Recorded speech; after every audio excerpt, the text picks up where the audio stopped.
Hey, hey, everybody. Welcome to West Coast Massholes. My name is Todd Hell Anderson. yeah. And who's that I guy? Who's that guy? I'm Josh Wingate. Josh Wingate. That's great. It's Wingate. No, I changed the pronunciation, so it's not Wingate, it's Wingate. Wingate. Yeah. That's good. You gotta you Yeah. gotta have a spin on your name as an actor, right? You gotta know how to Yeah. say your name. Yeah. That's Yeah, good. but I'm feeling left out though, because I really like the Todd Robert Anderson thing. And my second choice when I did my SAG application way back in the day, was Joshua Matthew Wingate. And when I found out that I got Josh Wingate as my SAG name, I was a little disappointed. I said, "Well, why didn't you do Joshua Matthew Wingate to begin with?" Sure, sure, But sure. I'm so just it's starting the not too late to timer. change. I'm just starting the Oh timer. Hang my. on. We got to start Okay. the timer. All right. All right. Good. Sorry, I interrupted you. I forgot to do that at the Uh, beginning. yeah. Um, Well, I, clearly your priorities. I I was the same way actually, because you were waiting around to get your SAG name. Did you have to go in and like wait in a waiting room and have an appointment with somebody? You just did it. No, Okay. no. Because I had to I go. was.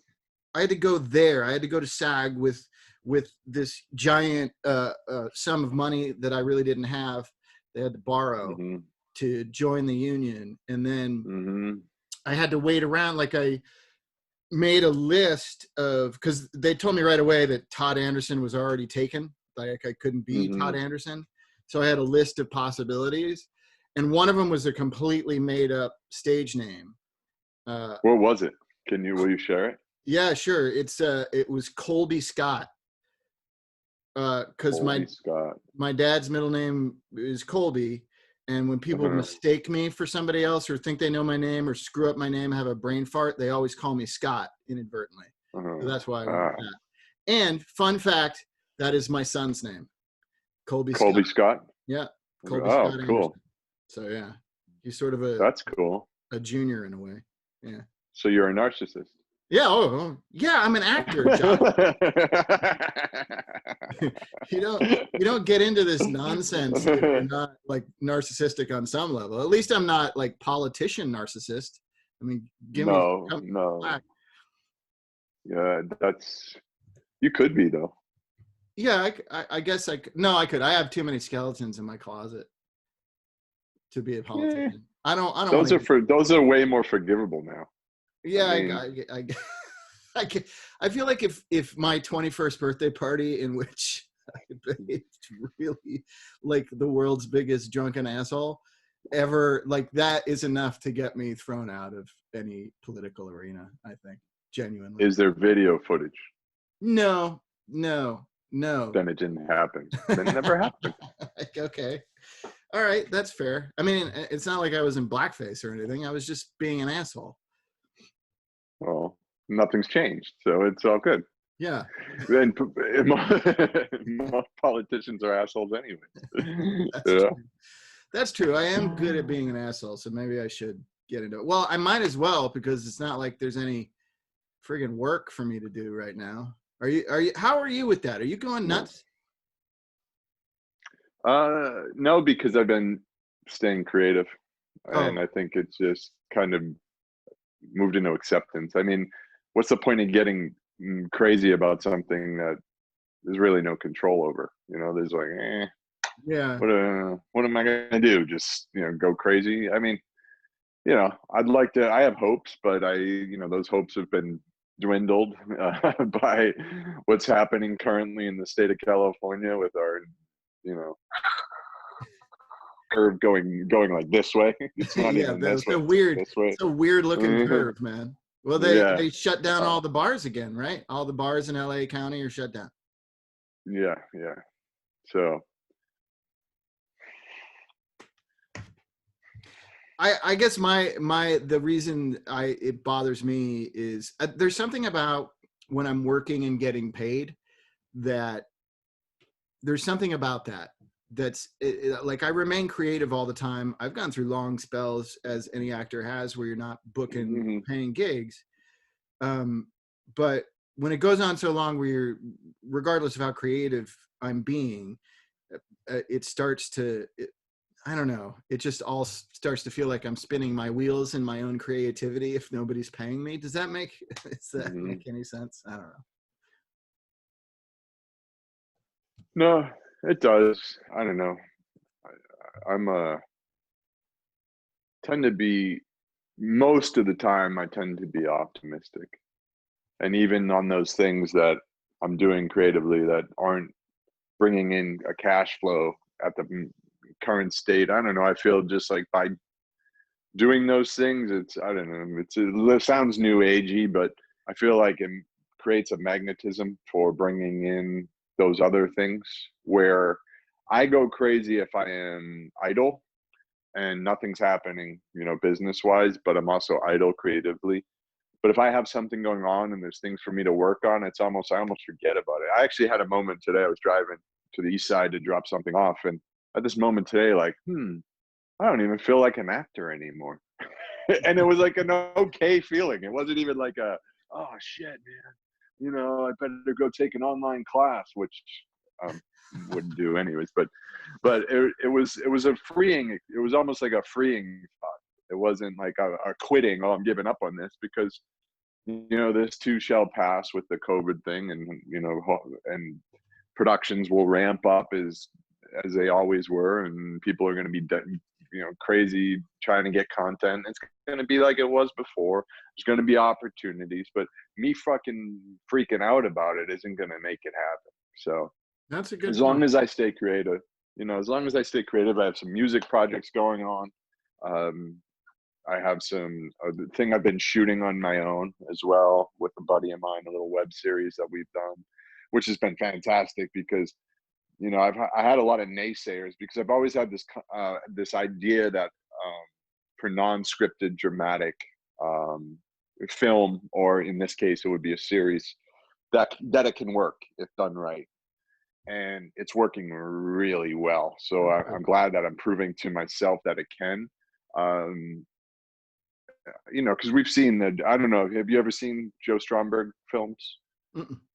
Have you Mhm. seen any of his like the mumblecore? Like he does that where he has like a loose script, very loose script, just situational, and he puts actors in there. And sometimes these actors are fantastic, and sometimes it's like, oh, you're trying to be cool, you're trying to Uh-huh. improv, and you can see it. So there is Yeah. danger.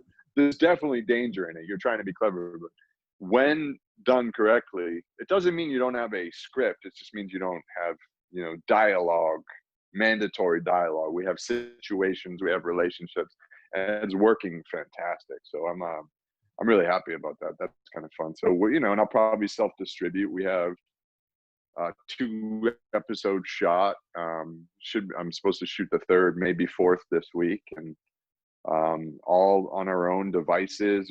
We combined to put about $150 into software and some equipment, and looks great, sounds great. It's not dynamic, meaning tons of different shots, because ultimately we try to get like a really good one take scene. And then because we have 2 cameras right now, we have 2. We're going to try and move to 3 or 4 cameras set up at the same time, using like iPhone devices. And Steven Soderbergh shot a film using this app. So Mhm. it's possible. So putting ourselves inside this boundary of limitations and being as creative as possible as we can, and it's working out great. So I'm excited about that. And That's awesome. What's you it? know, What's I'm it? a li- I'm What's it called? say again, What's it called? thicker than water. Oh, good. And when do you Yeah, think it will premiere?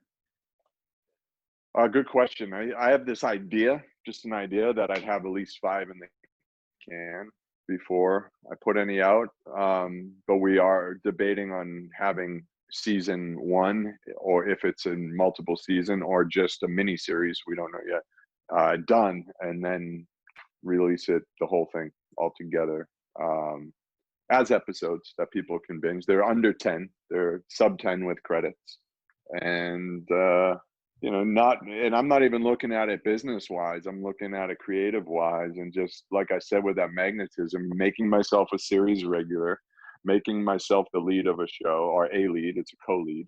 Um, making myself a creator, making myself, I'm learning a lot about filmmaking, about editing and stuff. So ultimately, I don't want to be living the rest of my creative life to doing all of that. I want to, it'd be great to have a team, but I just think, using the limitations that COVID and the quarantine brought upon us, and the creative limitations. Episode 1 is a phone call, and it's beautiful. It's really cool, and it's 2 shots, my shot and his shot, 2 frames, the whole episode. But it's very moving and very powerful. And we actually just did a guerrilla shoot in the cemetery in Santa Monica last week, where we totally snuck to an area and set up our cameras and did this great scene. It's really cool, man. It's really powerful. So it kind of know what it feels like. Have you ever watched just right now what it kind of feels like is have you ever watched British television? Sure. Where they don't do a lot of fancy camera stuff. Usually it's just like, boom, there's your shot and the work. It feels a little bit like that cinematography wise, just because of the setups. But I like it. It's cool. It's slow. It's building. It's and I'll tell you, it's probably some of the best acting I've done. Oh, good. Just the stuff, just because you have to trust yourself. You have to. Right. And as long as you're not going, how can I be clever? How can I be cool? I think you're fine. Yeah. But so all I ever think about is how to be clever and cool. That's my entire. And you fail miserably every time. All the time. I don't know. Which makes it great. Which makes it great. So we have all these segments on the show we never get to, and we have a brand new segment, history lessons with Josh Wingate. You have a history lesson? Yeah, hopefully I'm right, because I could be wrong, but this is what You made it up? Where'd you learn this? No, I actually learned this from when I was doing research for my play. I was in the play at the Mark Taper a few years ago called Father Comes Home from the Wars, parts 1, 2, and 3, following Hero, who is an enslaved man who was his masters, I guess, or his enslaver, for a better use of a word. His enslaver's right-hand man in the war. He was a colonel, or I think he was a colonel. And so Civil War era. And during the war, I played captured Northern soldier that's actually hiding, wearing an officer's coat, but actually my mother was enslaved. So I'm at part, according in the play, I'm a colored man, just passing as white. Really powerful play. So I was doing some research on that, and actually found out that the term of defining a person as white didn't come around until the 1600s. Before that, you were identified, if they were talking about what type of person you'd be Irish, Scottish, English, French, German, wherever you were from, that was your descriptor. But a lot of the indentured servants that were white, and the black enslaved would have the same problems. Like, these people in charge are fucking us over and doing things, so they would work together. And there was a great uprising. I forget what town. I want to say it was Virginia somewhere. It might have been. I'm terrible with remembering names, but it was, and there was, because of this uprising, they started making laws that would make people that look like you're like us, you're white, you don't get as bad of a punishment for doing the same thing that they do. They're black, and so therefore the term white came in, and giving the false sense of security, like, oh, we're different, you're different than them, so, and you don't get punished as bad because they're worse, and hey, if you work really hard, you could be like us one day, type of thing, the divide and conquer thing. So the term white is actually born out of a racist agenda, and separating and divide and conquer. Not that that's, I don't know, that was what I found in my research, and I think it's been a topic of discussion recently as well. So I just read that. But my favorite, I read about real estate agents, or a number of them are going to stop using the terms master bedroom and master bathroom, because that's literally left over from slave times. I didn't know that. I didn't even put that together, but that makes total sense. Yeah, once you hear it, you're like, oh, duh, yeah. Yeah, duh. That's the systemic, intrinsic racism of this place that we live in. That you Yeah. don't think about Please tell me, have you seen 13th yet? that. Documentary, Netflix documentary? No, not yet. No, No. watch it, man. That Okay. thing is powerful and informative and scary, all at once. But I think every white person should see that, whether they're biased or not, should watch that. And if they're super biased, they're going to come up with reasons why it's bullshit. But it's powerful, powerful documentary on Netflix.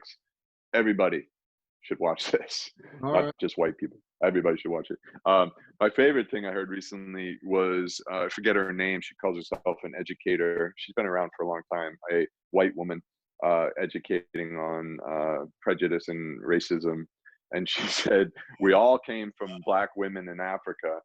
Quiet down, Mr. Timer. That we all came from black women in Africa, and her people moved north, and further away they got from the equator, the less need of melanin was needed in the skin. So she said, "I'm not a white person, I'm a faded black person."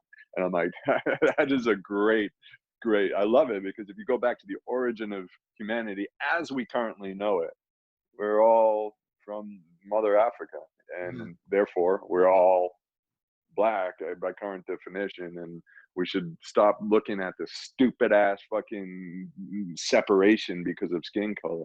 That being said, Black Lives Matter, and I'm a fucking ally, and I'll kick your fucking racist ass if you say otherwise. so fuck you, Nazis. That's the end of our show. Fuck you, Nazis. All right, I'll see you next week. Bye, everybody. This has been a Blursh production. Blursh.